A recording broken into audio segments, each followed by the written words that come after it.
Zero रेखा, सबसे important बात यही है, जीरो रेखा।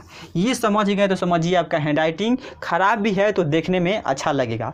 आप सभी जानते होंगे कि सुंदरता हर किसी को क्या करता है, प्रभावित करता है, हर किसी को प्रभावित करता है। ठीक इसी प्रकार जब आप अच्छे से लिखिएगा तभी बोर्ड एग्जाम में क्या आपका अच्छा नंबर आएगा।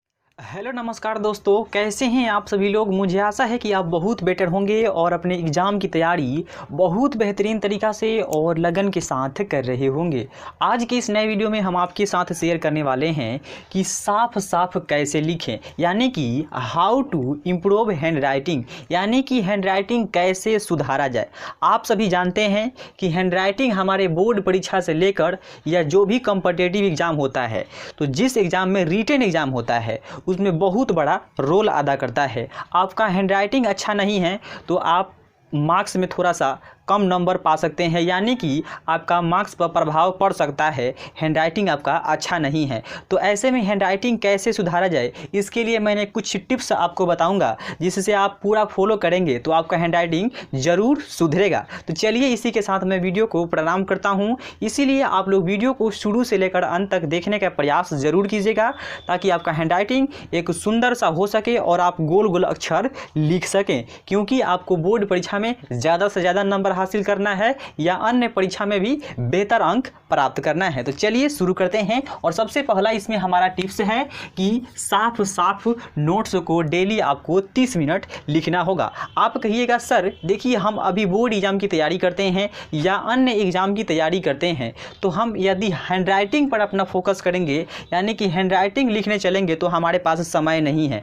देखिए इसीलिए मैं आपको बता रहा हूँ, जो भी आप नोट्स बनाए होंगे, आप मान लीजिए 10th में हैं, तो 10th में है तो अभी आप हैंडराइटिंग नहीं लिख सकते हैं, क्योंकि हैंडराइटिंग सुधारने में काफ़ी समय लगता है। इसीलिए मैंने आपको बताया है, जो भी आपका नोट्स है, अपने नोट्स है जो आप लिखे हैं, या अपना मित्र का ले सकते हैं जिसका अच्छा थोड़ा सा नोट्स अच्छा सा लिखा है, अच्छा सा लिखता है, उससे अपने आप को कंपेरिजन कर सकते हैं, यानी आप उसके हैंडराइटिंग को देखा देखी आप लिख सकते हैं, ताकि आपको कुछ उसे सीखने का मौका मिले कि कैसे बंदा लिख रहा है, कि अच्छा से अच्छा सुंदर से सुंदर अक्षर लिख दे रहा है, वैसे ही आपको लिखना है। तो सबसे पहले हमको क्या करना है कि अपने नोट्स को डेली 30 मिनट लिखना होगा। कितना? 30 मिनट लिखना होगा। इससे क्या होगा, आपका सबसे पहला हैंडराइटिंग सुधरेगा, दूसरा बार आप रिवीजन कर लीजिएगा, और तीसरा बात आपको क्या, तीसरा बात आप याद भी कर सकते हैं, यानी एक तीर से आप 3 निशाना मार सकते हैं आसानी से। अपने नोट्स को लिखते हैं तो साथ ही साथ आपका हैंडराइटिंग भी सुधर रहा है,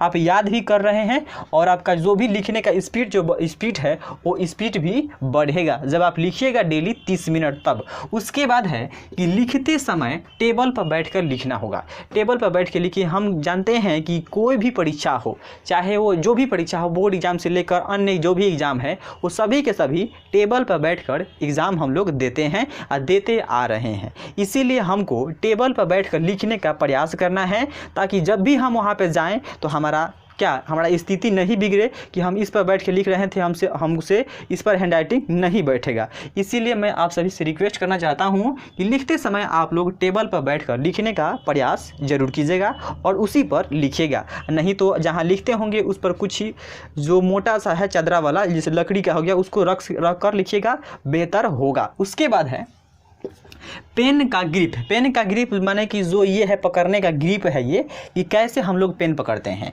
कैसे हम लोग पेन पकड़ते हैं। पेन का ग्रिप जो है कि लो पकड़ा जाता है, कि मीडियम पकड़ा जाता है, कि हाई। कहने का अर्थ है कि एकदम हल्का पकड़ते हैं, एक है एकदम जोर के पकड़ते हैं, एक मीडियम पकड़ते हैं, और एकदम गरा कर पकड़ते हैं ना। तो इसमें हमें कौन पकड़ना चाहिए? पेन का जो ग्रिप है हमें मीडियम पकड़ना चाहिए। हमसे आप बोलिएगा सर इस पर जो है एकदम लो पकड़िए, तो लो पकड़ेंगे तो इस पर लिखेबे नहीं करेगा, इधर उधर भागेगा। तो हमको मीडियम पकड़ना होगा। कस के भी गरा के भी लिख रहे हैं, हम गरा के भी लिख रहे हैं तो अच्छा नहीं लिखाएगा, यानी कि हमें मीडियम पेन पकड़ना होगा, तब जाके हैंडराइटिंग बेटर होगा। उसके बाद है इसमें पहले स्पीड हम लोग धीरे धीरे बढ़ाएंगे। आप लोग बचपन में देखे होंगे कि जो भी बच्चा लिखता है वो धीरे धीरे लिखता है, और जैसा टीचर बोलते हैं 3 लाइन वाला कॉपी में आप लोग लिखे होंगे, 4 लाइन वाला कॉपी में 4 लाइन वाला जो इंग्लिश का हमारा हैंडराइटिंग सुधारने के लिए जो बुक होता है, लाइन वाला जो लाइनिंग होता है, तो उसमें हम लोग क्या करते हैं, जैसा टीचर ने लिखा था बचपन में ऐसा ये लिखा तो हम लोग ऐसे ही लिखते हैं कि नहीं, क्योंकि हम लोग देखा देखी नकल कर रहे हैं। तो आपको ऐसे ही धीरे धीरे लिखना है। उसके बाद बाद अपने आप को क्या स्पीड करने का प्रयास करना है, क्योंकि हम बच्चे नहीं रहे हैं, अब हम बड़े हो गए हैं। तो इसीलिए हम लोग को स्पीड भी बढ़ाना है धीरे धीरे। लेकिन पहले हम लोग क्या आस्ते आस्ते लिखेंगे, यानी कि धीरे धीरे लिखेंगे, क्योंकि हमारा भी हैंड राइटिंग उतना सुंदर नहीं है कि हम स्पीड लिखें। और स्पीड लिखिएगा तो आपका हैंड राइटिंग ज़रूर बिगड़ेगा, और बिगड़े का आशंका भी रहता है। इसलिए धीरे धीरे हम लोग स्पीड बढ़ाएंगे। उसके बाद है कि पेपर पर गलत शब्द जब भी आता है तो हम लोग क्या करते हैं, ज़्यादा मान लीजिए यहाँ पे कोई भी आ गया तो उसको इस तरह कर देते हैं। जो भी मैंने अच्छा लिखा है तो ख़राब लगने लगा। तो जब भी आपसे पेपर पर गलती लिखा जाए तो आप क्या कीजिएगा, वहाँ पे थोड़ा सा अंडरलाइन कर दीजिएगा, यानी थोड़ा सा काट सकते हैं। देखने वाले आराम से समझ भी जाएगा, और नहीं लगेगा तो भी अच्छा बात है, और लग गया तो भी अच्छा बात है, क्योंकि ये ख़राब नहीं लगेगा। लेकिन जब आप ऐसे ऐसे कीजिएगा तो आपका हैंड राइटिंग क्या हो जाएगा, ख़राब हो जाएगा। तो इसलिए आपको क्या करना है, गलत जब भी पेपर शब्द लिखा जाए पेपर पर तो ज़्यादा भोगना नहीं है, वहाँ पे थोड़ा सा लाइन चला देना है। क्लियर। उसके बाद है कि दो शब्दों के बीच का गैप समान होना चाहिए। जो भी हम शब्द लिखे हैं यहाँ पे, जो भी शब्द है हमारा, वो दोनों का गैप क्या होना चाहिए, समान होना चाहिए। पहला शब्द जो लिखे हैं देखिए इतना है, इसमें भी इतना है, इसमें भी इतना है, यानी कि जो भी हम शब्द लिखे हैं उसमें सबका क्या है, समान रहना चाहिए, गैप यानी दूरी समान रहना चाहिए। उसके बाद है, इसमें हमारा छठा पॉइंट क्लियर हो गया। उसके बाद सीरो रेखा, सबसे इम्पोर्टेंट बात यही है, सीरो रेखा। ये समझ गए तो समझिए आपका हैंड राइटिंग खराब भी है तो देखने में अच्छा लगेगा। आप सभी जानते होंगे कि सुंदरता हर किसी को क्या करता है, प्रभावित करता है, हर किसी को प्रभावित करता है। ठीक इसी प्रकार जब आप अच्छे से लिखिएगा तभी बोर्ड एग्जाम में क्या आपका अच्छा नंबर आएगा, क्योंकि जो भी आपका एग्जामिनर कॉपी चेक करने वाला होता है उसके पास आपके ना ही पता होता है और ना ही नाम होता है, केवल आपको उसका आपके कॉपी पर क्या होता है, बार कोड होता है। बार कोड समझते हैं, केवल बार कोड होता है। यहाँ पे नहीं दिखाई दे रहा, कहीं पे दिखता तो मैं दिखा देता हूँ। केवल बार कोड होता है, तो बार कोड से केवल उसको कॉपी जांच किया जाता है। जो भी स्टूडेंट का कॉपी है आपका ना ही नाम रहता है और ना ही कुछ भी रहता है। तो ऐसे में टीचर आपके हैंड राइटिंग को देखकर इम्प्रेस होते हैं, हैंड राइटिंग को देखते हैं, आपको जांचते हैं कि स्टूडेंट कैसा है और कैसा विद्यार्थी हो सकता है।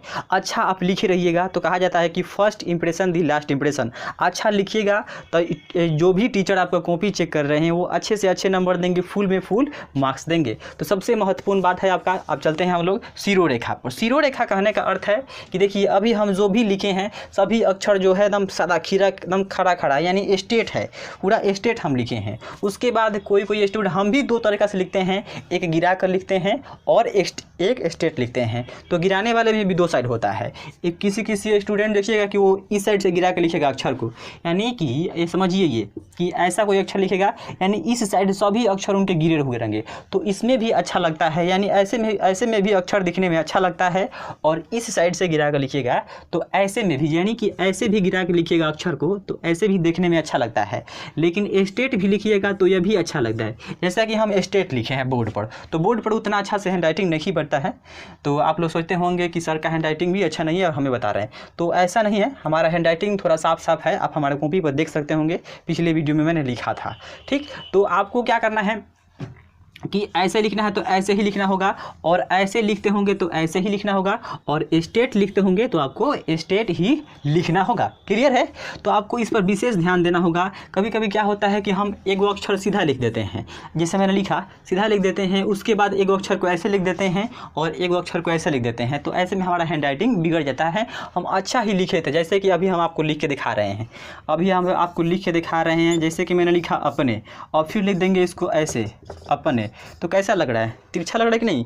तो ऐसे ही हैंड राइटिंग खराब होता है। आप ऐसे स्टेट लिखते हैं तो स्टेट लिखिए, और ऐसे लिखते हैं तो ऐसे ही लिखिए, या ऐसे लिखते हैं तो ऐसे लिखिए, और इस साइड से गिरा कर लिखते हैं तो ऐसे ही आपको लिखना है। तो मुझे आशा है कि आप सभी समझ गए होंगे कि हैंड राइटिंग को कैसे सुधारा जा सकता है, वह भी बोर्ड प्रिपरेशन के समय में। तो आपको क्या करना है, सबसे पहले जो भी आपका नोट्स है उसी को लिखना है डेली 30 मिनट, क्योंकि आपका इससे क्या स्पीड भी बढ़ेगा, आप रिवीजन भी करेंगे और जो भी आपका है हैंड राइटिंग सुधरेगा, तीनों काम हो सकता है। तो मुझे आशा है कि आप सभी समझ गए होंगे कि हैंड राइटिंग कैसे सुधारा जा सकता है।